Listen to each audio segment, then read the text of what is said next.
Hi, good morning. Hillbilly Seek here. Hey, I just thought I'd let you know a little bit about University of Seattle transportation, and I was going to take you down part of the Burt Gilman Trail today, but if you could, I'll pan you around here, and you can see it's quite rainy this morning, so probably won't be taking you down the Burt Gilman Trail anytime soon. This is Seattle, and you might as well expect rain. So a little bit of information about Seattle. There are 44,000 commuters every day into the city of Seattle. 19,000 of those will be on buses. The rest go by streetcar and subway, and Uber and Lyft and a number of other things. And so one of the best ways to get around in Seattle is either walking, by bike, or by bus. Now there are 215 bus routes in the city of Seattle with 8,521 bus stops.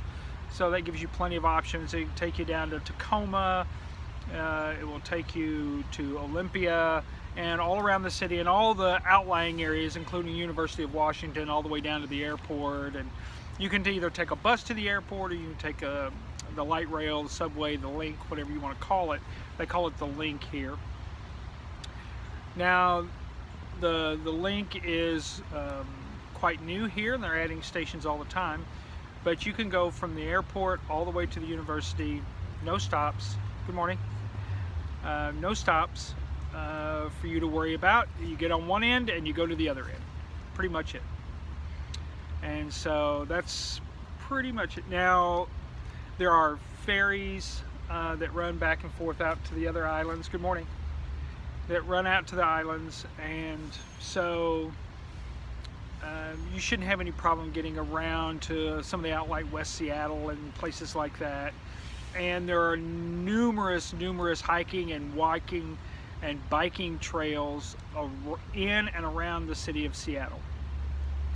And so you can go to traillink.com to find out about hiking and walking trails around the city.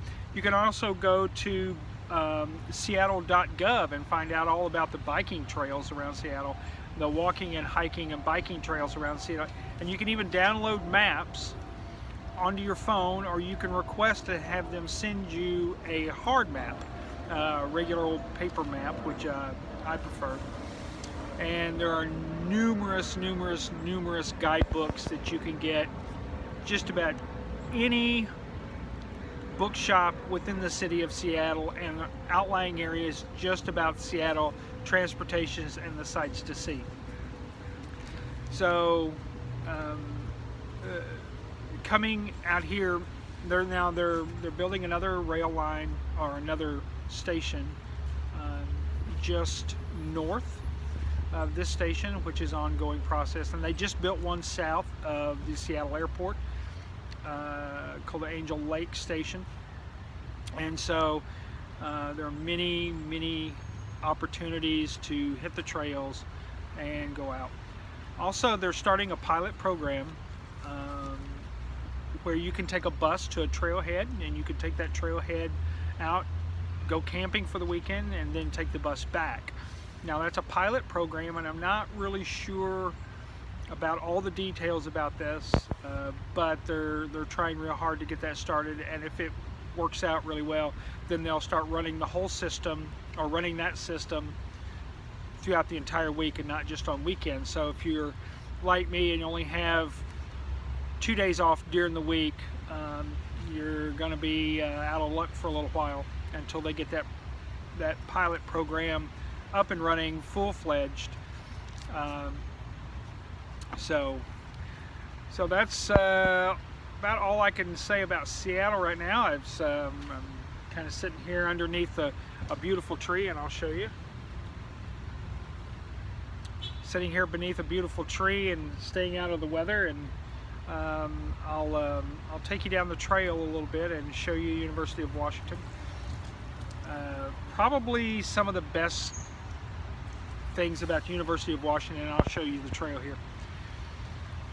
is the biking trails around the University of Washington are wonderful. They provide all sorts of hiking and biking opportunities. The Burke-Gilman Trail, which runs completely around the University of Washington, east and west, is gorgeous. It takes you through some of the back parts of the city, and then you'll be going along, and next thing you know, there's going to be a nice little coffee shop.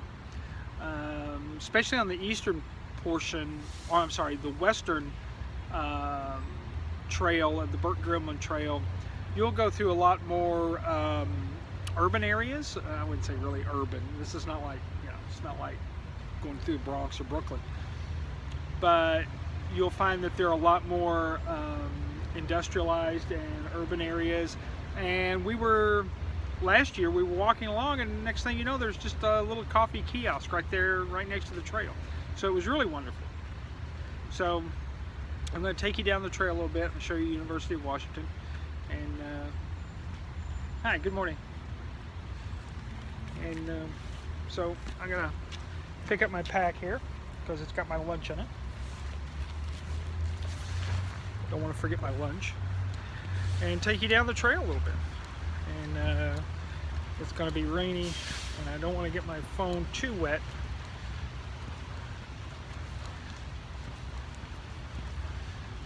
I'll take you up here and pan you around.